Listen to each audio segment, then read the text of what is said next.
आप भी कहेंगे कहाँ ये सब बातें हैं। कई लोगों को तो लग रही होंगी, कई लोगों को तो आनंद आ रहा होगा, कुछ लोगों को तो थोड़ा कष्टकारक लग रहा होगा, ये तो बड़ा चक्कर सा लग रहा है। पर वो तो है तो सब मानस की पंक्ति हो, तो कोई अलग से बात नहीं कही जा रही। श्री किशोरी जी कितनी करुणामयी है और कैसे जीव को निर्मल बना देती। मानो प्रभु ने ये जो अहिल्या के उद्धार का भी क्रम प्रारंभ किया, वो कहां से किया? तो वो विश्वामित्र जी के साथ जब तक आश्रम में आए थे तब तक प्रभु ने ताड़का का वध तो किया, तब तक प्रभु ने मारीच को दूर फेंक दिया, तब तक प्रभु ने सुबाहु को जला दिया, लेकिन इतना होते हुए भी बस यही तक हो गया।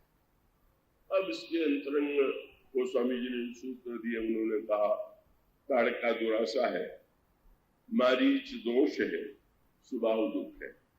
ऋषित राम सुकेत सुता की सहित सेन सुत कीन विवाकी सहित दास दुख दोष निराशा दलई नाम जिमी रवि निशिनाशा।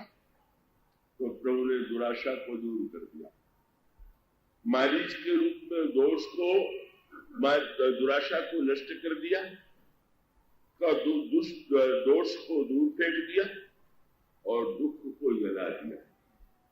लेकिन वह जो अद्भुत क्रम है, वो अद्भुत क्रम तो तब प्रारंभ हुआ जब वो गुरुदेव के साथ मिथिला की ओर प्रस्थान करते हैं।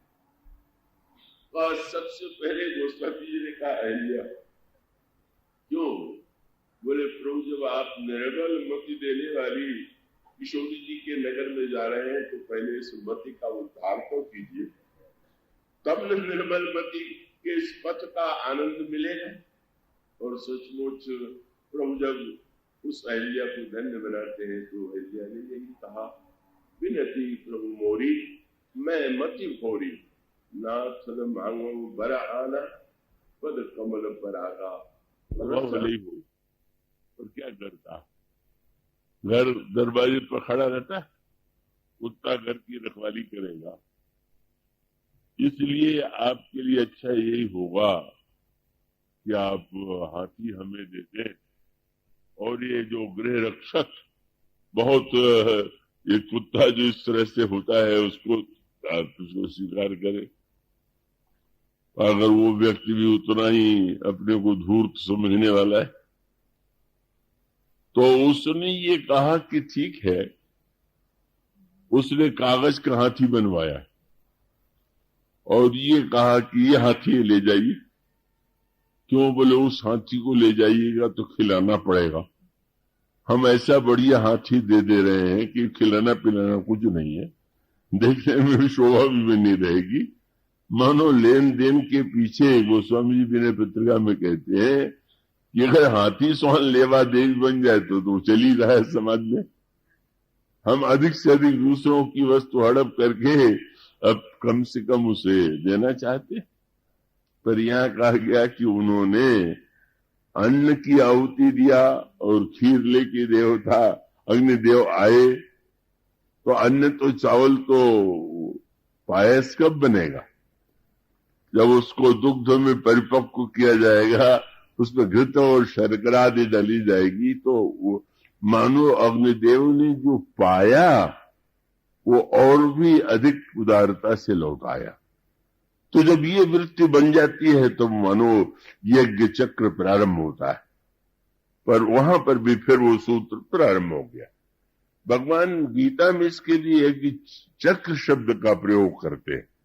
एवं प्रवर्तितम चक्रम नानुवर्तती भगवान कहते यह जो यज्ञ चक्र, और यज्ञ चक्र माने आपने अग्नि में आहुति दिया, अग्निदेव के द्वारा उन्हें पायस प्राप्त हुआ, पर यज्ञ चक्र कब चलेगा?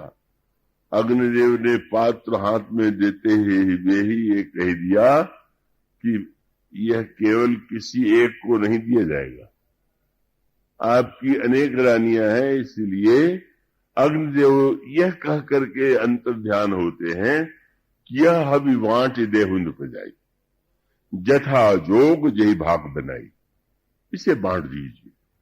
मानो जो आपने पाया है उस पाने को बांटना आपका कर्तव्य है। यह भावना जब व्यक्ति और समाज में बनी रहती है कि हमें पाने के साथ उससे केवल अपने ही लिए नहीं, हम दूसरों को भी उसको जो जिस योग्य हो, जिसको जितना भाग देना उचित हो, उपयोगी हो, उसका देना चाहिए। वो एक लंबा विस्तार से प्रसंग है। और तब तीनों रानियों में वो पायस बांटा गया। और पायस बांटने के बाद आपको ये ज्ञात ही है कि तीनों रानियों के गर्भ से 4 रूपों में, 4 भाइयों के रूप में प्रभु का प्राकट्य हुआ, जन्म हुआ। श्री राम, श्री भरत, श्री लक्ष्मण और शत्रुघ्न के रूप में। और फिर वो क्रम प्रारंभ हो जाता है। अभी यज्ञ चक्र विवाह की दिशा में कब मुड़ता है? कि जब महर्षि विश्वामित्र भी यज्ञ कर रहे हैं। अब महर्षि विश्वामित्र का जो यज्ञ है वो भौतिक कामना से युक्त यज्ञ नहीं। विश्वामित्र जी का जब गोस्वामी जी वर्णन करते हैं तो कहते हैं, विश्वामित्र महामुनि ज्ञानी, बसहि विपिन शुभ आश्रम जानी, तह जप जोग यज्ञ मुनि करही, पर अति मारीच सुबाहु ही डरही, देखत यज्ञ निशाचर धामही, करही उपद्रव मुनि दुख पावही। गाधित महाराज विश्वामित्र यज्ञ करते हैं और वो यज्ञ जो है कोई पुत्र धन की कामना से नहीं है, लौकिक कामना से नहीं है। गोस्वामी जी ने उस यज्ञ को एक दूसरा नाम दिया। मैं आशा करता हूं कि आप पूरी एकाग्रता से उस प्रसंग से अपने को जोड़े रहेंगे, निद्रा से सावधान रह करके। कथा यज्ञ में ताड़का की बाधा और कथा में निद्रा की बाधा, तो आप इस बाधा से सावधान रहेंगे। उसमें सूत्र यही था। गोस्वामी जी से पूछा गया कि विश्वामित्र के यज्ञ का अर्थ क्या है? तो गोस्वामी जी ने कहा कि प्रभु से निवेदन किया कि मैंने सुना है कि आपने महर्षि विश्वामित्र के यज्ञ की रक्षा किया, तो वही यज्ञ मैं भी जीवन में करना चाहता हूं। और आप कृपा करके जैसे त्रेता युग में आपने विश्वामित्र जी की यज्ञ की रक्षा किया था, वैसे मेरे यज्ञ की रक्षा करें। वह कौन सा यज्ञ था? मैंने पत्रिका में गोस्वामी जी वो वाक्य देते हैं जिसमें गोस्वामी जी प्रभु से कहते हैं, पद राग जाग चाहो कौशिक ज्यों क्यों, आपके चरणों के अनुराग का यज्ञ। अब महर्षि विश्वामित्र का इतिहास जो पुराणों में आता है वो आप तो जानते हैं कि उतना अद्भुत है। कैसे उन्होंने क्रमशः साधना के द्वारा क्षत्रिय से ब्राह्मण और ब्राह्मण से ब्रह्मर्षि और ब्रह्मर्षि के बाद फिर वो मंत्र दृष्टा ऋषि और मंत्र दृष्टा ऋषि के रूप में जिस गायत्री मंत्र की इतनी महानतम महिमा है, उस मंत्र के दृष्टा भी महर्षि विश्वामित्र है। का वो इतने महापुरुष, लेकिन बहुत रामायण का जो दर्शन है उसका अभिप्राय ये कि ऋषि हो जाना या बहुत तपस्या के द्वारा ब्रह्मर्षि का पद पा लेना ही चरम लक्ष्य नहीं। और चरम लक्ष्य नहीं का इसका अभिप्राय क्या है? विश्वामित्र जी के चरित्र में जहां एक यह उतना उज्जवल पक्ष है, उसका दूसरा पक्ष भी पढ़ करके थोड़ा व्यक्ति को बड़ी निराशा होती है। का वो स्वभाव से ही बड़े राजा के रूप में भी क्रोधी थे और मुनि ऋषि हो गए तो भी वो क्रोध का स्वभाव नहीं जाता है। और क्रोध के द्वारा वो में जो शक्ति आ गई है उसके द्वारा उन्होंने किस तरह से वशिष्ठ के पुत्रों को शाप दे दिया या उनको भस्म कर दिया, और इस तरह से यह कथाएं या हरिश्चंद्र की परीक्षा लेने में उन्होंने कितनी कठोर पद्धति का आश्रय लिया। तो विश्वामित्र जी का जो चरित्र है, एक महान तपस्वी का, महान ज्ञात के ऐसे व्यक्ति का भले ही स्वरूप हो, लेकिन जिसको जीवन की परिपूर्णता कहते हैं, गोस्वामी जी मानते हैं कि कोई व्यक्ति कितना भी श्रेष्ठ क्यों न हो जाए, लेकिन अगर ये वस्तु जीवन में नहीं आई तो उसका जीवन अधूरा है। उनके ग्रंथों में ग्रंथ है कवितालु रामायण, उसमें उन्होंने यही कहा कि आप एक ऐसे व्यक्ति की कल्पना कीजिए, काम स्वरूप, जो कामदेव के समान सुंदर है, और प्रताप दिनेश सो, सूर्य के समान प्रताप है। काम स्वरूप प्रताप दिनोस सो, सोम सुशील, चंद्रमा के समान सुशीतल सुशीलवान, और गणेश से माने, गणेश जी के समान प्रथम पूज्यो, और हरिचंद सो दानी, बड़ो विदिशो, मघवासो महीप विषय सुख साने। इतने में भी नहीं रुके, सुख से, मुनि नारद से वक्ता, और चिर जीवन लोमस्ते अधिकाने। कोई नाम ही नहीं छूटा है, ऋषि मुनि राजा महापुरुष तो सुंदर, सबका नाम तो ले लिया गया। सुखते मुनि शारद ते वक्ता, चिर जीवन लोमस्ते अधिकाने। लोमस के समान चिरजीवी हो गए, और अंत में कहते एते भय, तो कहा इतना हुआ तो क्या हो गया महाराज, अब क्या रह गया? बोले एते भय तो कहा तुलसी, जो पे जानकी जीवन राम न जाने। अगर उसने जानकी जीवन श्री राम को नहीं जाना तो कुछ व्यर्थ। बात तो बड़ी पक्षपात वाली लगती, बड़ी विचित्र लगती है, पर उसको आप इस दृष्टि से यूं देखें कि अगर कोई व्यक्ति अत्यंत सुंदर हो, आंखें, कान, नाक, अंग प्रत्यंग, प्रत्येक अंग जो है वो सांचे में ढला हुआ, लेकिन सारे शरीर के सौंदर्य का वर्णन सुनने के बाद ये इच्छा तो होगी ही कि जरा हम भी तो देखें। पर अगर बताने वाला कहे कि हाँ ये इतना सुंदर तो थे पर वो तो मृत्यु हो गई है, प्राण नहीं रह गया है, तो क्या आप जाएंगे कि चलो देखा मैं? कहेंगे वे तो ठीक है, जब मर ही गए हैं तो ले जाके फूंक दो। वो स्वामी जी कहते हैं जितने सद्गुण हैं वो शरीर के अंग प्रत्यंग हैं, और भगवान की भक्ति, भगवान का प्रेम ही प्राण है। और राम प्रेम का प्राण यदि नहीं है तो निष्प्राण व्यक्ति है। और उसका अभिप्राय है कि ईश्वर के प्रति जो अनुराग है, प्रेम है, भक्ति है, वही जीवन को परिपूर्ण बनाने वाली है। ऐसी रामचरितमानस की मान्यता है। सद्गुण बहुत महत्वपूर्ण होते हुए भी आपको चाहे जितना ऊंचा सम्मान दिला दे, पर वो कहते हैं कि भाई भगवान के चरणों में अनुराग। तो विश्वामित्र जी के यज्ञ को गोस्वामी जी कहते हैं विनय पत्रिका में कि उन्होंने ये अनुभव कर लिया कि सारे यज्ञ करने के बाद भी ताड़का नहीं मरी, सारे यज्ञ करने पर भी मारीच नहीं मरा, सारे यज्ञ करने के बाद भी सुबाहु नहीं मरा।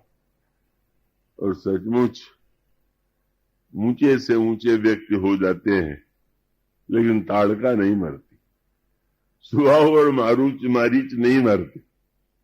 इसको कहते समय मेरे सामने इतनी कड़ियां आती हैं कि मैं सोचता हूं कि इसको कहूं न कहूं।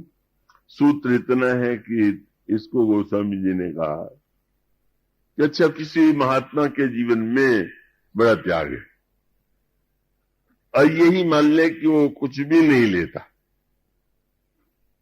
लेकिन गोस्वामी जी कहते ताड़का वहां भी पीछा नहीं छोड़ेगी, मारीच वहां भी पीछा नहीं छोड़ेगा और सुबाहु भी नहीं छोड़ेगा। ये ताड़का कौन है? इसको गोस्वामी जी ने जो शब्द दिया है वो शब्द समझने योग्य है। विषय गंभीर होते हुए अब 16 वर्ष सुनते हैं, कितने वर्ष हो गया प्रवचन चल रहा है, मैं तो गिनता मिनता नहीं, विनीत जी ने गिना दिए। तो अब इतने वर्षों से आप सुन रहे हैं तो आप तो अभ्यस्त हो ही गए होंगे। उसमें गोस्वामी जी कहते हैं सहित दोष दुख दास दुरासा दलई नाम जिमि रवि निशिनासा। ताड़का दुरासा है, ये कितना एक जीवन का सत्य है। आशा, निराशा, दुरासा, ये क्या है? एक बड़ी समस्या ये होती है और वो परिवार में भी झगड़े का कारण, समाज में भी झगड़े का कारण, और अगर बहुत विस्तार ले ले तो फिर तो बहुत विकट रूप होता है। और इसका अर्थ है कि जब भी हम और आप कुछ करते हैं तो हम आशा रखते हैं, और आशा जो है का स्वाभाविक वही है जो मैंने कहा कि व्यक्ति यही चाहता है कि हम जितना करें उससे अधिक दूसरा मेरे लिए करे। और वो प्रत्येक व्यक्ति जब एक दूसरे से आशा करे और आशा करने के बाद आशा में बाधा पड़े, क्योंकि आशा की विचित्रता यही है कि आशा अगर किसी की पूरी हो तो शांत नहीं हो जाएगा, आशा और बढ़ जाएगी। विचित्र देवी आशा देवी है। गोस्वामी जी ने कहा अद्भुत एक देवी है जिनका नाम है आशा देवी नाम। किन देवियों का नाम हो तो उसको अपने अर्थ में नहीं लेंगी। ये आशा देवी तो सबके जीवन में विद्यमान ही है, और उनकी विचित्रता गोस्वामी जी कहते हैं तुलसी अद्भुत देवता आशा देवी नाम से शोक समर्पई त्यागे मन अभिराम। इन देवी की जो पूजा करता है तो उसको दुख देती हैं, और उनकी पूजा छोड़ दे तो सुखी हो जाता है। तो इसका अर्थ क्या हुआ? वो बड़ी प्रसिद्ध घटना है। बंगाल के बड़े प्रसिद्ध विद्वान थे, समाज सेवी थे, ईश्वर चंद्र विद्यासागर। तो ईश्वर चंद्र विद्यासागर के पास एक सज्जन आए, कहने लगे एक व्यक्ति का नाम लेकर के कि वो व्यक्ति तो आपकी बड़ी निंदा करता है और चारों ओर आपके विरोध में प्रचार कर रहा है। अच्छा, तो उन्होंने डायरी उठा करके देखना प्रारंभ किया, और तब उन्होंने कहा कि इस नाम के व्यक्ति का तो मैंने कभी कोई उपकार नहीं किया, तो अब ये मुझे गाली क्यों दे रहा? नई बात कह दिया उन्होंने कहा कि जिनका हम भला करते हैं वही गाली देते हैं। मुझे कि इसको तो नहीं देना चाहिए था, इसका तो मैंने कोई भला नहीं किया था। आश्चर्य पड़ के लगता है, पर होता यह देखा भी जाता है कि जिसके लिए आप कुछ करते हैं वो संतुष्ट तो ही हो जाता है, और वो इतना अधिक चाहता है कि जहां उसकी पूर्ति में थोड़ी भी बाधा पड़ी वो व्यक्ति रुष्ट हो जाता है। जिससे आपका परिचय नहीं है, अच्छा बुरा नहीं है, वो चाहे दूर से निंदा स्तुति करे, लेकिन उन्होंने जो वाक्य कहा वो तो जीवन का सत्य है। तो यह आशा की समस्या है। तो क्या व्यक्ति को निराशावादी बन जाना चाहिए? नहीं, निराशा भी बहुत अधिक दुख देती। आशा कम दुख नहीं देती तो निराशा भी कम नहीं दुख देती। कई लोग इतने निराश रहते हैं कि जब देखिए जब मिलेंगे तो बस कोई न कोई दुख की बात सुनावेंगे। पूछ दीजिए कि आप कैसे हैं तो क्या बतावें, ये है, इतनी समस्याएं सुनावेंगे कि बस उनको उनसे व्यक्ति ये बस यही सोचता है कि इनसे बात करें भी कि न करें, क्योंकि अपना कितना ही खाता खोलेंगे अपने दुख का मैं भूल नहीं पाता। एक ऐसे जिनसे मेरा परिचय था, और ईंट भट्ठे के व्यवसायी थे, तो वो मुझसे मिलते रहते थे, लेकिन स्वभाव वही निराशावादी। एक बार लोगों ने कहा कि इस वर्ष उन्हें व्यापार में बहुत अच्छा लाभ हुआ, उससे मिले तो मुझे आशा थी कि कुछ प्रसन्न लगेंगे, पर प्रसन्न नहीं थे, कुछ गंभीर, कुछ उदास। मैंने कहा कि आप तो प्रसन्न नहीं लग रहे हैं, क्योंकि आपको तो व्यापार में सुनते इस वर्ष बड़ा लाभ हुआ। कहने लगे कि हाँ इस वर्ष हुआ तो, पर देखिए पिछले वर्ष तो बस जब ईंट कच्ची तैयार थी तभी पानी बरस गया, ईंट बह गई। अगर वो भी ठीक पक गई होती तो कितना लाभ होता। तो मैंने कहा कि अच्छा कोई बात नहीं है, पिछले वर्ष नहीं हुआ तो इस वर्ष तो हुआ। लेकिन हाँ हुआ तो, पर क्या पता अगले वर्ष होगा कि नहीं होगा।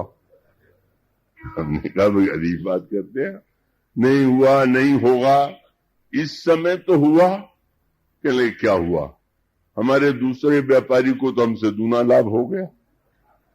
हमने अब आपका दुख कभी दूर नहीं होगा, पहले हुआ कि नहीं हुआ, आगे होगा कि नहीं होगा, वर्तमान में दूसरे के पास मुझसे अधिक क्यों है।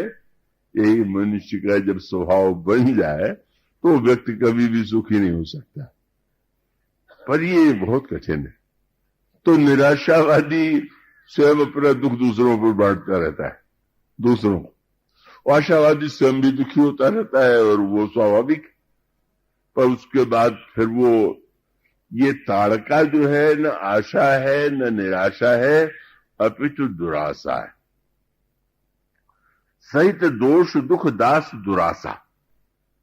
दुराशा माने उसका अभिप्राय गोस्वामी जी ने मैंने पत्रिका में कहा भाई त्यागी जी बहुत बड़े त्यागी तो हो गए, तो संसार में तो कोई व्यक्ति चाहता मुझे लाभ, पर त्यागी जी भी एक मन में बात तो पाले ही रहते हैं।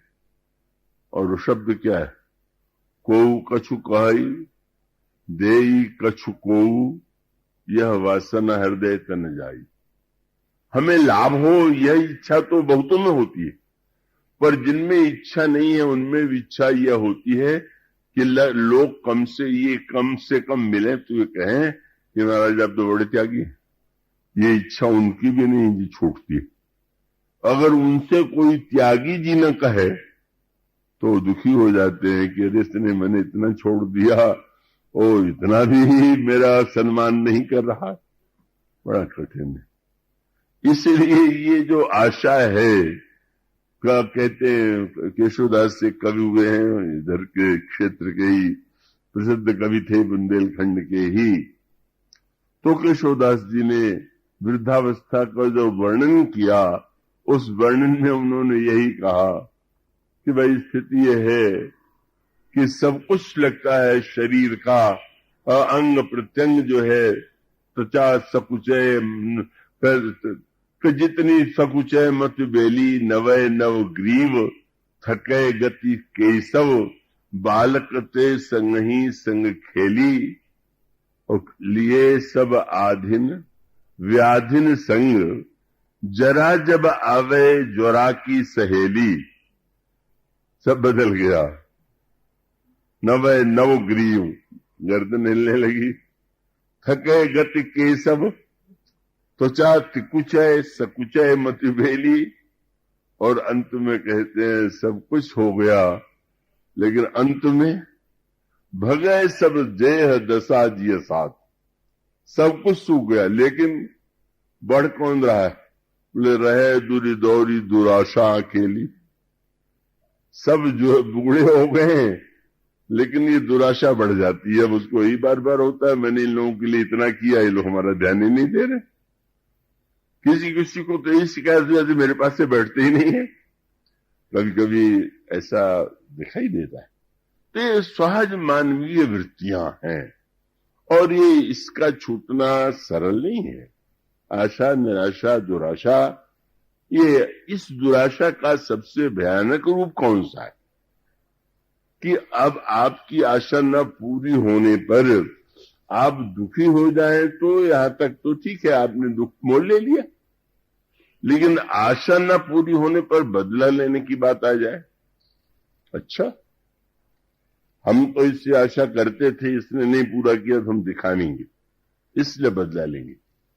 और बदला लेने के लिए आप किसी सीमा तक चले जाएं तो वो आशा और निराशा के स्थान पर हो गई दुराशा। तो ये दुराशा जो है छोड़ती नहीं, और ये दुराशा का छूटना अत्यंत कठिन है। और उसका तात्पर्य ये है, मेरा विज्ञान है कि जिसके पास सामर्थ्य होती है उससे रहा नहीं जाता।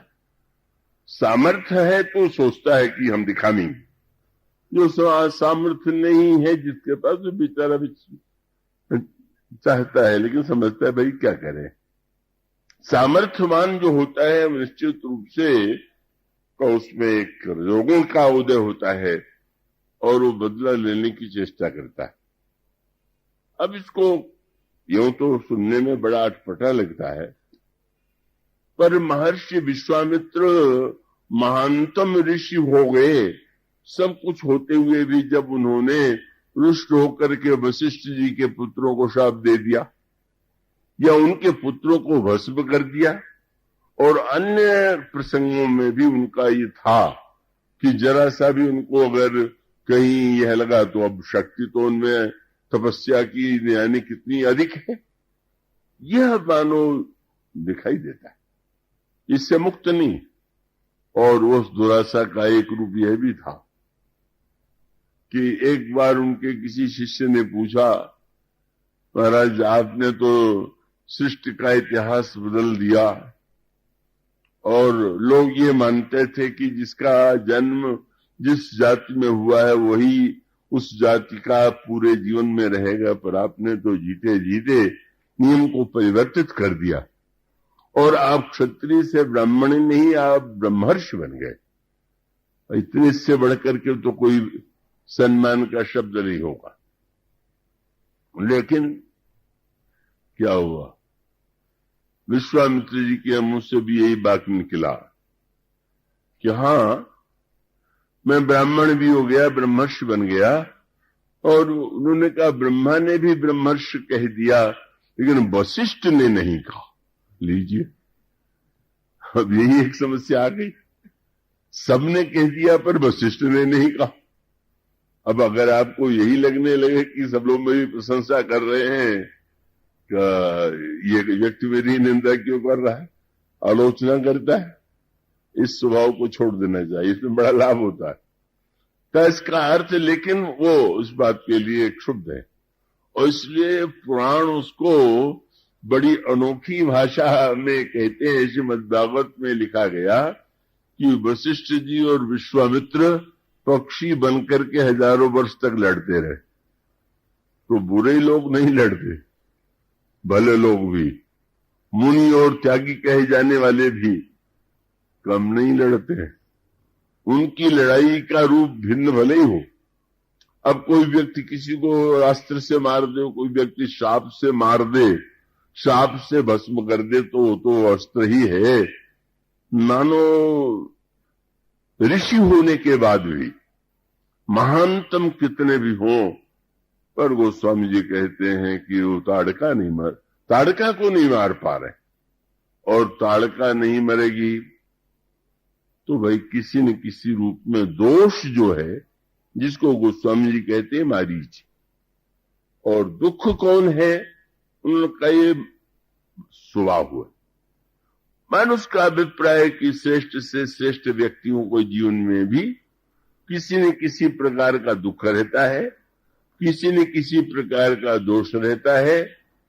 अब उसका कैसे विनाश हो, वो स्वामी जी जब ये कह देते हैं कि इतना सब हो जाने के बाद भी अगर किसी राजा के वर्णन में उन्होंने कहा कि झूमत द्वारा अनेक मतंग जंजीर जरे मद अम्ब चुचाते तीखे तुरंग मनो गति चंचल पौन के गौन होते बढ़ी जाते भीतर चंद्रमुखी अवलोकति बाहर भूप खड़े न समाते एते भय तो कहा तुलसी जो पे जानकी नाथ के रंग न राते।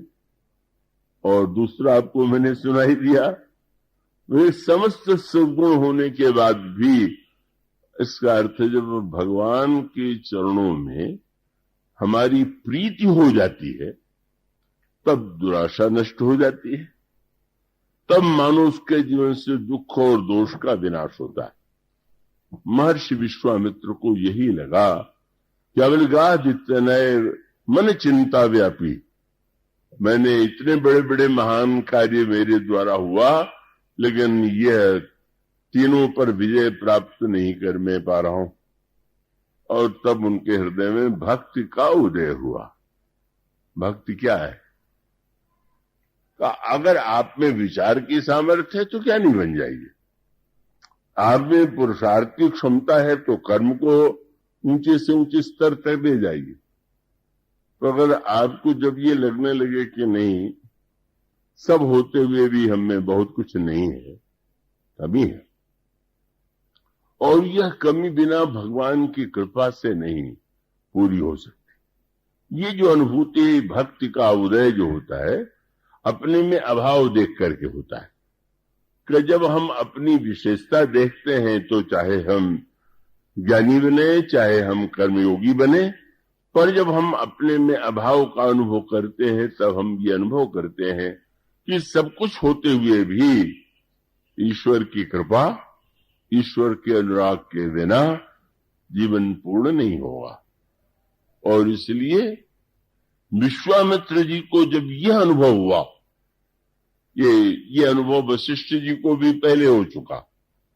वशिष्ठ जी भी जो कल आत्म में से जो रहे होंगे, किसी कारण से लोग प्रारंभ के दिन से नहीं आ पाते हैं, तो विश्वामित्र जी ने तो वशिष्ठ जी ने भी श्री राम से क्या मांगा? महान ब्रह्मर्षि है, सब कुछ होते हुए भी भगवान राम से वरदान अंतिम में जो मांगते हैं, अंतिम जो संवाद है वो है नाथ। उन्होंने श्री राम को शिष्य कह करके नहीं, स्वामी कह करके एकांत में पुकारा, नाथ एक वर मांगो राम कृपा करि देव, जन्म जन्म प्रभु पद कमल कबहु घटे जनिनेव। मैं चाहे मेरे जितने जन्म हो, आपके चरणों के प्रति मेरी प्रीति भक्ति बनी रहे। और इसका अर्थ है, अगर गुण है, सामर्थ्य है, तो गुणाभिमान होना स्वाभाविक। असंभव है आप में विशेषता हो और ये ज्ञात हो कि आप में है, तो अभिमान तो निश्चित रूप से घूम फिर करके व्यक्ति के जीवन में आता ही। और जब तक अभिमान आता है तब तक तो जीवन कहीं न कहीं मनुष्य को अंत में यहां तक कि ज्ञान का भी अभिमान हो जाए तो रामायण में कहा गया, जे ज्ञान मान विमत्त तो भव हरणी भक्ति न आदरी, ते पाई सुर दुर्लभ पदादपि परत हम देखत हरी। जो ज्ञान पाकर के ज्ञानी होने का अभिमान कर लेते हैं, तो वेद भगवान की स्तुति करते हुए कहते हैं कि वो ऊंचे से ऊंचे उठ करके नीचे गिर जाते। और इसका अर्थ है कि जो नीचे है वो गिरेगा, थोड़ी चोट लगेगी, और ऊपर चढ़ा और वहां से गिरा तो फिर हड्डी पसली चूरे बिना नहीं रहेगी। इसलिए मानो यह अनुभव होना असमर्थता, सामर्थ्य का सदुपयोग करते हुए अगर आपको यह लगता है कि आप सब कुछ कर सकते हैं तो ठीक, आपको भक्ति की आवश्यकता नहीं। पर अगर ये लगता हो कि नहीं, बिना भगवान के अनुराग और भक्ति के यही अनुभूति महर्षि विश्वामित्र जैसे ऋषि के स्वयं के समान वंदनीय पूज्य और समस्त सद्गुणों से युक्त होते हुए भी जो अनेक जिस तरह से वे सौंदर्य देख करके मेनका कामुग्ध होते हैं, और अनेक घटनाएं उनके जीवन कमियां हैं उसकी ओर संकेत। इसको मेरे द्वारा की गई निंदा न समझ लीजिएगा, मैं तुलना में बात कर रहा हूं। हमारे आपकी अपेक्षा तो उनकी कोई तुलना नहीं हो सकती। तो इसका अभिप्राय कि जो परिपूर्ण जीवन का आदर्श है उसके आधार पर उनमें भी कमी। और फिर वो धन्यता आती है। और उस धन्यता का अभिप्राय है जब उन्होंने अनुभव कर लिया कि यह तो बिना ईश्वर के नहीं संपन्न होगा, ईश्वर ही सुबाहु को मार सकता है, ईश्वर ही मारीच को और ईश्वर ही ताड़का का। और तब यह जो भावना का उदय था, यही अनुराग है, यही भक्ति है। और तब ये सोचने लगे ईश्वर कहाँ मिलेगा। लेकिन जब उन्होंने नेत्र मूंद करके देखा तो एक नया बदलाव इनके जीवन में आ गया। देखा ही पड़ा कि ईश्वर ने तो सूर्य वंश में महाराज दशरथ के घर में जन्म ले लिया है। पहला बदलाव आया क्या, क्यों मैं इतने वर्ष तक तपस्या करता रहा कि लोग मुझे क्षत्रिय से ब्राह्मण समझे। मैंने मान लिया कि ब्राह्मण बन जाना सबसे ऊंची बात है। अगर मुझे पता होता कि ईश्वर क्षत्रिय के घर में जन्म लेने वाला है तो ये समय क्यों गंवाता। किसी जाति विशेष में जन्म लेने से बड़ा समाज में व्यक्ति भले ही मानता हो, लेकिन ईश्वर की प्राप्ति का संबंध तो जाति से नहीं। मानो वह धारणा से मुक्त हो जाना बड़ा कठिन है। ये संस्कार जो मन में बैठ जाता है, मैं ऊंचा हूं, अरे क्या रखा है इसमें। मानो वह आकांक्षा जिसके लिए कितने हजार वर्ष उन्होंने लगा दिए थे, वो आकांक्षा लगा कि कुछ नहीं, या कोई अर्थ नहीं। और सबसे बड़ी महानता उनकी अब आई। और महानता क्या कि अब जो है श्री राम को पाना है। श्री राम ने जन्म लिया है तो क्षत्रिय परिवार में लिया है, और उससे भी बड़ा व्यंग्य है कि उस क्षत्रिय के घर में जन्म लिया है जिसके आचार्य वशिष्ठ हैं, जिनसे मेरा जीवन भर झगड़ा रहा। अब मैं क्या करूं। हो सकते थे नहीं मैं वशिष्ठ के यजमान के घर में जाऊंगा, ना। अगर धन्य है वशिष्ठ, ये मिलन हो गया। वशिष्ठ और विश्वामित्र मिल गए श्री राम के केंद्र में। वशिष्ठ का नहीं, मैंने इतने दिनों तक भले ही मेरा उनसे विरोध रहा हो, लेकिन अगर वो ऐसे कुल के कुल गुरु बने कि जहां ईश्वर ने अवतार लिया तो वहां पर कोई आवश्यकता नहीं, कोई द्वेष नहीं, कोई विरोध नहीं। यही ऊंचा से ऊंचा त्याग अब आया कि अब झगड़ा बहुत पुराना था, लेकिन कुछ नहीं, बिना संकोच के भी जाते हैं।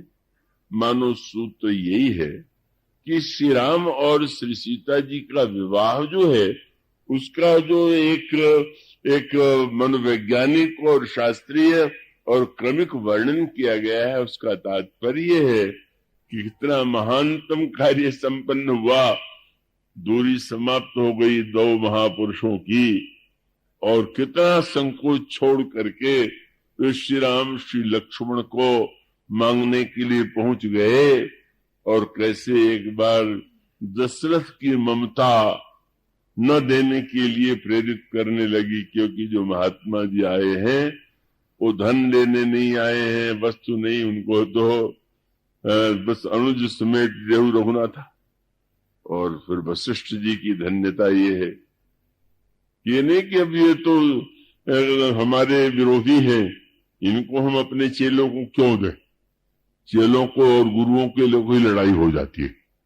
हमारा चेला दूसरे का चेला कैसे बन गया, और किसका गुरु किसका चेला। लेकिन वो समझ गए निरख राम दो गुरु अनुरागे। श्री राम के गुरु कौन, बोले वशिष्ठ जी और विश्वामित्र जी। और वशिष्ठ जी की धन्यता यह थी कि अपने शिष्य को इतना योग्य बनाने के बाद भी उन्होंने विश्वामित्र जी को दिलाने में सहयोग दिया।